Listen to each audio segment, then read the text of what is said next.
Hi, everyone. Thanks for tuning in to the discussion today with Pasadena City College. Really excited to share with you their employee thank you campaign, which they conducted on Giving Tuesday last year. It's a really creative campaign. I think you're going to really enjoy learning more about it. But before we dive in, let me introduce myself. For those of you who've tuned into our discussions before, I apologize for working through this again. Hang in there. Just give me a minute. For those who are new, my name's Heather Fields, and I've been working on Giving Tuesday for 4 years. In 2013, I was the quarterback of a Giving Tuesday campaign for the city of Baltimore, which had a goal of raising $1 million, which seemed like a heroic effort at the time, let me tell you. But hundreds of nonprofits and foundations and our higher ed community leaders joined together in the campaign, and we actually raised $5.7 million on Giving Tuesday 2013. It was tremendous, coming together across the city. It was just great. And since that time, I've shared the tools and the playbooks that we've created for that campaign with other campaign leaders around the world. And the tools that we created, some of them have actually been translated into a lot of different languages. So it's been exciting to see others benefit from our experience. And, we in turn continue to learn from others around the world as well. But for the last 2 years, I've worked specifically on higher ed outreach for the 92Y, who are the founders of Giving Tuesday. And in that role, I publish free resources, and from the vantage point also, I get to see some really inspiring campaigns and some best practices out there. So I spend a lot of my time speaking with campaign leaders like Elaine today and developing some case studies that I make available on the Giving Tuesday website. So if you haven't been out there, definitely check out givingtuesday.org, because there's a ton of great free resources. Pretty soon we're actually going to have a higher ed page out there. It's not there yet. I'm recording this in August of 2017. That should be there soon. And on that page you'll find specific workbooks and templates and tools and case studies from some of the schools that I've interviewed. So definitely would encourage you to go out there and take a look. And while you're there, if you're looking for some tools and case studies that you're not seeing and you'd like us to provide, just let me know. I'm going to share my email at the end of the presentation. And I'd love to hear from you if there's some additional resources we could provide. We're more than happy to work on those for you. But today, as I mentioned, we have a really creative campaign and its leader to share with you. And you'll hear how Pasadena City College manages their campaign, also some of their lessons learned related to campaign planning. And Elaine is going to share a really cool giving guide that she created for departments to participate. So tune in till the end if you can, because she's going to share how she can make those available to you as well. Before we dive in and introduce Elaine, I just want to take a quick step back with you just to tell you a little bit about the growth of Giving Tuesday and share some exciting data. So it's been really exciting, as I mentioned, to watch it grow steadily. And last year we had 98 countries and territories participate. Millions of people worldwide donating to some incredible organizations and institutions and donating volunteer hours and hosting some really inspiring acts of generosity on the day as well. On this slide, you can see some of the facts and data that we receive from Giving Tuesday's partners, technology partners. It's really exciting to see that Giving Tuesday is growing, in terms of donors looking for places to engage and give on Giving Tuesday. And we're seeing growth continue in donations, the number of donors, the social media engagement continues to climb, and as I mentioned, those really creative acts of generosity around the world. But one thing we've observed, sort of looking at the landscape of campaigns over the last 5 years, is that organizations who plan ahead to participate on Giving Tuesday are really better able to capitalize on this behavior and host the most successful Giving Tuesday campaigns, which is why we're hosting this discussion today, so that hopefully you can learn from Elaine and her campaign and apply some of those tactics and lessons learned to your campaign. The goal of the Pasadena City College campaign was to get employees involved on Giving Tuesday as part of a comprehensive giving campaign. And you'll hear about Elaine's giving guide, which was really helpful to departments across campus. really we love how creative this campaign was, and I'm pretty sure you're going to agree as well. I'm joined today by Elaine Cartas, who's the development manager at Pasadena City College. Elaine, thanks for joining us today. We really appreciate you sharing your campaign experience, lessons learned, and helpful advice. Yes, absolutely. Hi, everyone. Yeah. Go ahead. Yep. Before we dive in, I was hoping, Elaine, you could tell our audience a little bit more about the school and your department. I know our audience is schools of all sizes.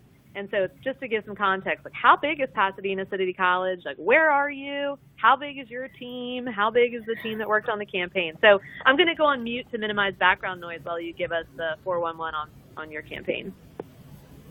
Okay, so hi everyone. My name is Elaine Cartas. I'm the development manager at Pasadena City College, and Pasadena is the home of the Tournament of Roses. So if you're very familiar with that, it's when it's New Year's Day and you're seeing those floats with flowers, that's where we're located.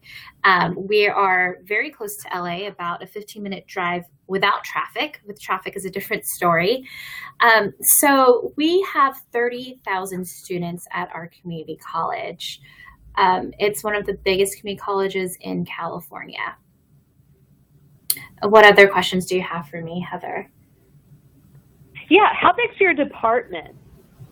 Yes, we have 4 full-time employees, 1 part-time, and we have about 2 student workers. So we are small. We are an affiliate organization. So I am part of the Pasadena City College Foundation, which is under Pasadena City College. Okay, great. That's really helpful. Thank you. Okay, yeah, so we do have some questions that I've gathered from the higher ed audience. I'm just going to go ahead and let's walk through those, Elaine. And as we get going, I know you provided some of your tools and resources too, so we can kind of flip through the slides if that becomes helpful. So first things first, why and when did Pasadena City College decide to host a Giving Tuesday campaign?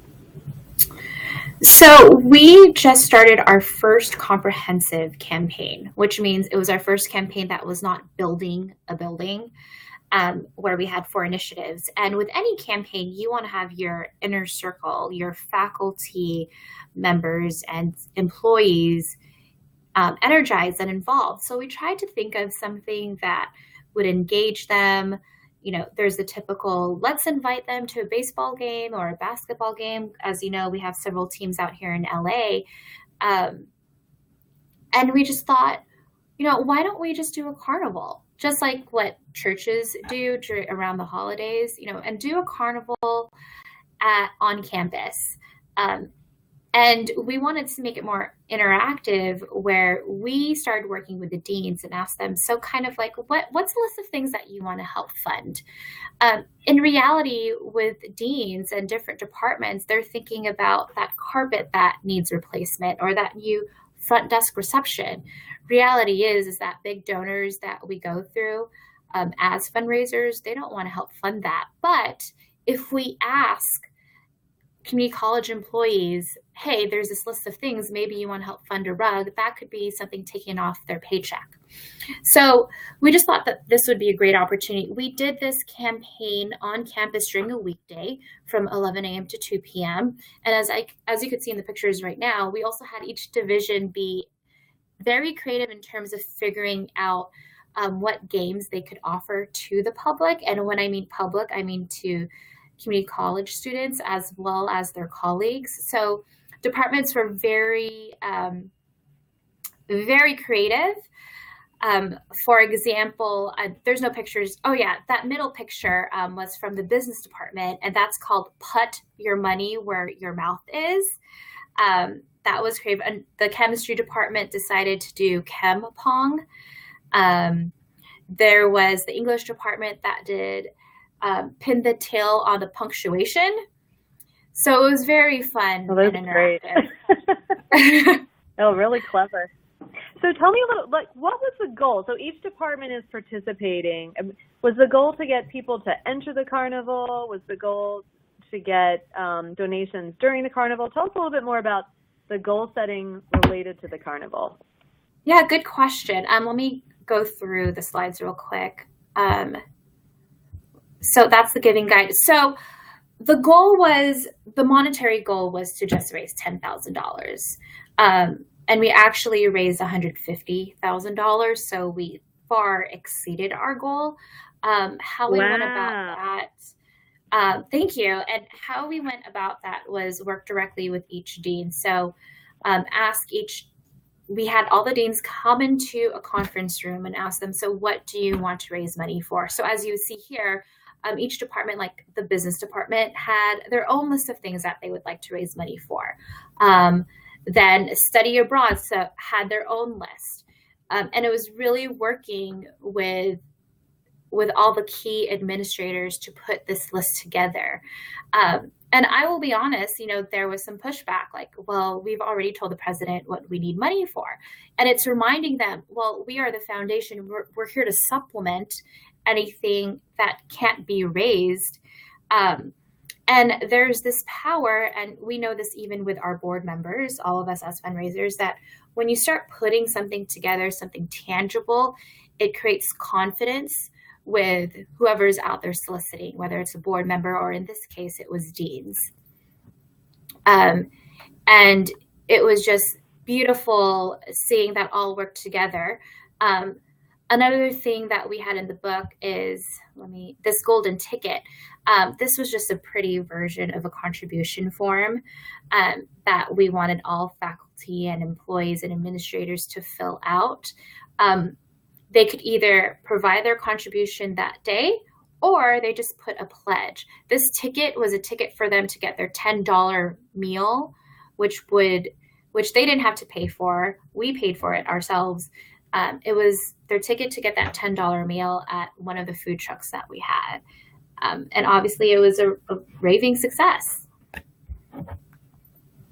Okay, so I'm going to step back a little bit. This is really, really creative. I'm going to step back to the business. So you had a giving guide, and in the giving guide, there was a page for each of the departments that was participating? Correct, and there's 25 of them. So it wasn't just academic. Wow. Like, as you could see, study abroad was also there. There was student services. There was the Retirees Association. I did not put all 25 in there. I just wanted to put a couple of pages to have an idea. Got it. And so then did each of the departments participate in the carnival? So if I flip back to the carnival pictures, is that what each of the sort of carnival booths were? They were sort of a representation of what the department Yes. was looking to do? We asked yes, exactly. We asked every department to be involved. Not all of them were involved because they had no idea what this was. Interestingly enough, as you can imagine, any event after, I received a lot of calls after, like, oh, I didn't know I could do a game. Well, I did ask them. There was departments like, wait, I didn't see my list of things that I wanted in here. So I received a lot of calls to edit the guidebook, the giving guide, how they could be involved in games, because it just, it's the first time out. Nobody knows what it is. But once they see the huge impact, this was the middle of our campus. And students even got involved. This was really not for the students. For any university and college, we always serve our students. But this was, I think, one of our first events where it's really celebrating the people that work at our college. So the students were involved in terms of they had to pay to get their food and pay to play in these games, and all of them were involved for it. But it was really the employees that we served that day, which was something they weren't used to. That's really great. So the employees, how many people did you have come through the carnival? God, I wish I had kept count. I don't know. I really don't. So sorry, I can't answer that. Okay. And you have multiple campuses, correct? We have 2 other campuses. So unfortunately, it was harder for them to come, but we had this in our main campus. And the 2 other campuses, they're smaller. I wouldn't call them like a big campus. Okay. Gotcha. Cool. This is really interesting. Okay, great. So tell us a little bit more about the run-up. So you've got this creative campaign, and you created the the giving guide to educate folks on campus about it. When did you start your outreach regarding the campaign? When did you start letting people know this was happening?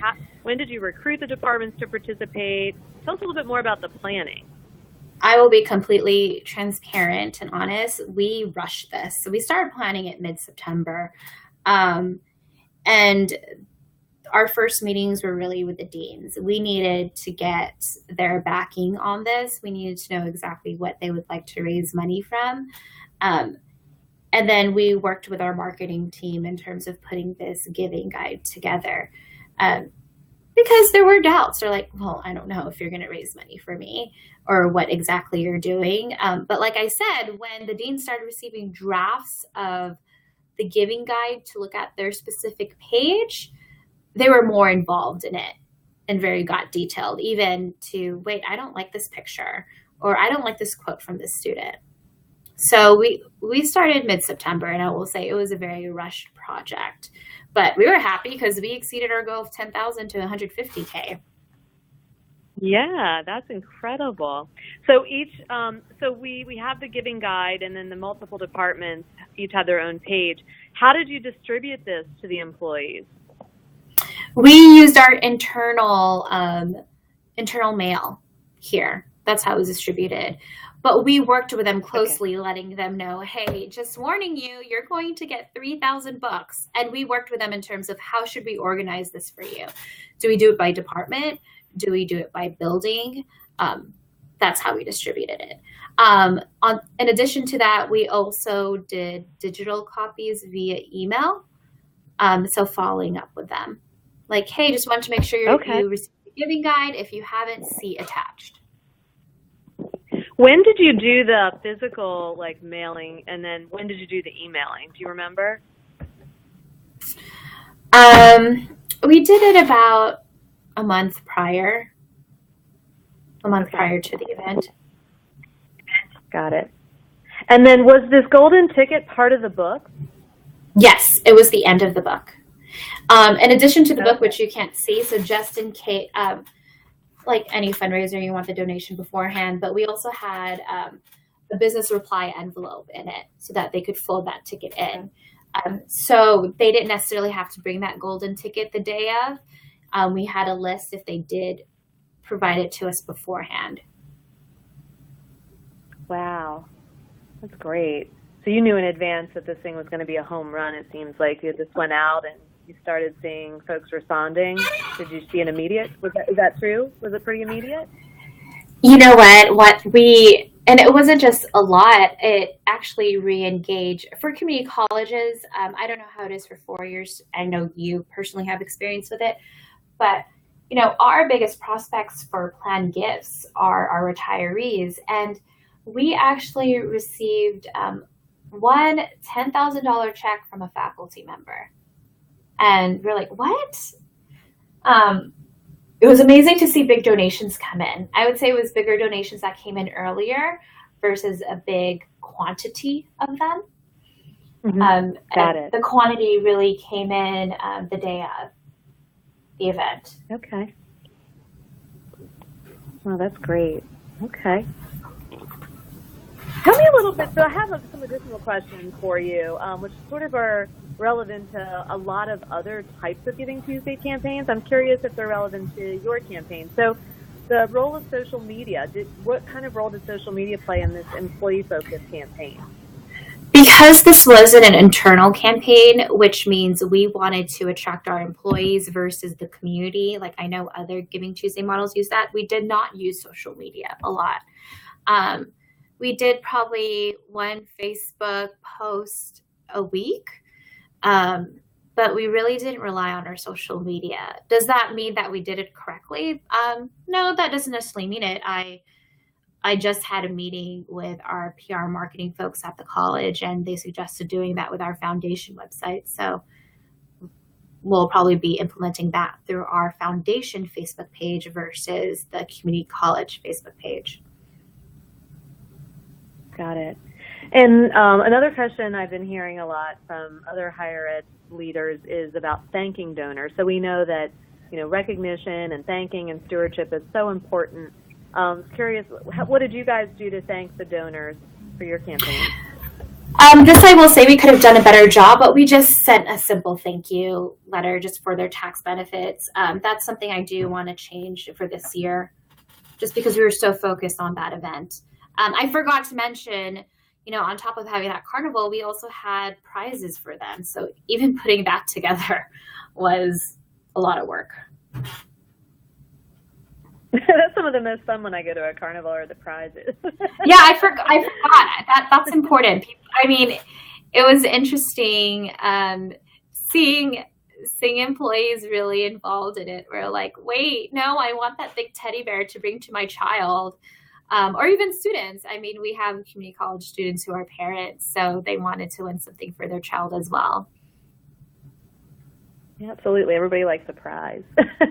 Okay, so thinking, I guess one last question on the campaign before we shift into the 2017 campaign planning. I was just curious, what were sort of the aha moments out of that campaign? One thing you mentioned that intrigued me was you mentioned the retired faculty response. What other sort of aha moments or important lessons learned could you share with our audience about 2016's campaign? Start early. We started mid-September. That was extremely rush. Just start early. And then even working with our HR for the list of employees, we realized wasn't up to date as well. So it is beginning of August, and I am now starting to reach out and do all of that. Okay, great. Yep, you never can get enough time, right? Yeah, time is the new money. There you go. All right, so just shifting into 2017, just kind of curious that you mentioned start early. It is August. So maybe just kind of explain for our audience, where are you with 2017? You said you started. What are you doing? You mentioned meeting with your communications team. Where else are we? That's it. I mean, I'm just already having the conversation of hey, here's the timeline I have. Is this doable? What did we run through last time? So I'm just starting the meetings right now. It will be easier this year because we have the template of the list of each department. So I'm emailing that list to all the deans and the right administrators for them to edit. So it's going to be a lot easier because I'm not pulling too much. They have an idea of what it is because they could reflect back on last year. Yeah, this will have a lot more departments wanting to do the game setup this year. Yes, they will. Okay. Are you adding anything new this year? Anything new to the campaign or changing anything? You mentioned that you were, it sounds like you'll be doing some social media from the foundation, Facebook page. Anything else new? We're going to do the old school put signs up at a college because we realize that a lot of students and employees do look at signages. So doing that, I know that's really hard to believe in a day of social media, but just finding those billboards that attract a lot of students and employees to look at, I think is important and key. And the reason why I say that is because we had a number of students and employees go up to myself and my colleagues. We're like, we had no idea this was going on. So we just asked them, well, where do you get your information? Oh, posters around campus. Like, oh, so that's something that we're thinking of doing. In addition, I forgot to mention this. We have a student group called Lancers for Life that was involved last year. And what they're a group of actually scholarship winners that receive money, obviously from the foundation. And it gives them an opportunity to give back because they were given a scholarship award. Last year, they were very involved in terms of being a volunteer that day. So whether it's helping with check-in, helping with the games, helping provide food to others, what we want to do this year is utilize them, but ask them, hey, where should we put this poster? How can you market it to other employees? Because they are the students. They know how to get that message out there versus myself or my colleagues. We're used to being in our offices. Yeah, I think that's really smart. Definitely. I see other schools doing more on campus as well, like table tents in dining halls or other, areas where people congregate. So that's a good idea to loop the students in and let them help identify those locations. Great. Yeah, and they love Okay. it. Yeah.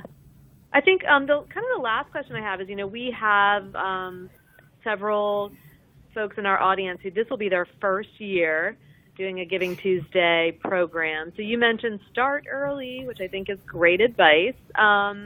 Anything else that you can think of related to how you communicated the campaign? You just mentioned taking advantage of student groups. Anything else, like for a first-time leader, you wish you would have known last year that you know now? This model worked for me. I would just say there are numerous models to do Giving Tuesday. I used Giving Tuesday in terms of, everybody knows what it is. It's a way to give back. So my advice is you don't necessarily need to do a copycat version of my campaign or another school or nonprofit's campaign. Do what fits for you. And get the key people, start having that conversation with them now. Let them know, hey, I'm starting to do Giving Tuesday. This is how I'd like to do it, A, B, and C. What are your thoughts? Because you can't do this alone. You need to get buy-in from